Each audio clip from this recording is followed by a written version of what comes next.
இப்போ அண்ணன் முதலமைச்சர்னா மீத்தேன் கையெழுத்து இருக்குமா? அண்ணன் முதலமைச்சர்னா அணு உலையும் ஸ்டெர்லைட் நுழைஞ்சிருக்குமா? அண்ணன் முதலமைச்சர்னா மாநில உரிமையிலிருந்து கல்வி அங்கே போயிருக்குமா? அண்ணன் முதலமைச்சர்னா கச்சத்தீவு எடுத்து கொடுத்துருக்க முடியுமா? இப்படி தான் கேட்கணும்.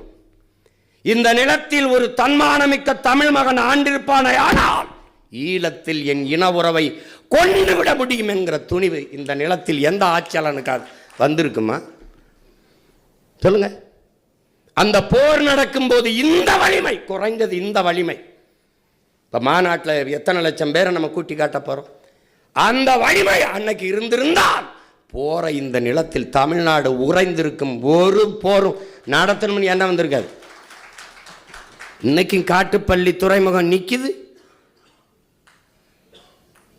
இங்கே துறைமுகம் இந்த விண்ணூர்தி நிலையம் கட்டுறதுக்கு காத்து கிடக்குது. 8 வழிச்சாலை நிப்பாட்டப்பட்டிருக்கு. பரந்தூரில் விண்ணூர்தி நிலையம் நீ கட்டி பாருங்கிற.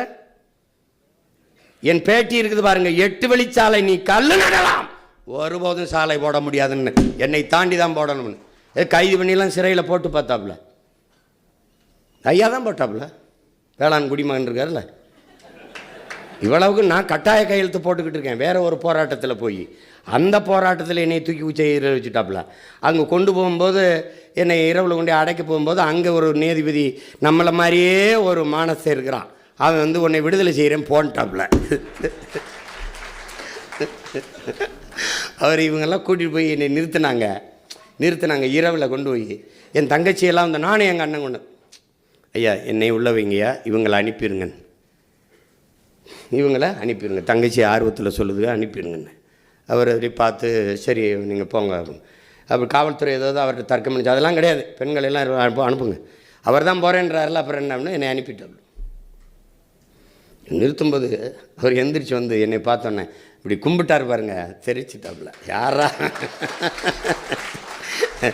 என்ன உடுப்பு போட்டாலும் உள்ள ஒரு உணர்வுன்னு ஒன்று இருக்குல்ல, நீங்கள் போங்க அப்படின்னாரு. ஒரு நாள் வச்சாப்புல காலையில் வழக்கு விடுதலை செய்கிறேன். அதில் அவர் அப்படி பேசிட்டார் இப்படி பேசிட்டார். அங்கிட்டு போய் பேசுப்பா போப்பா.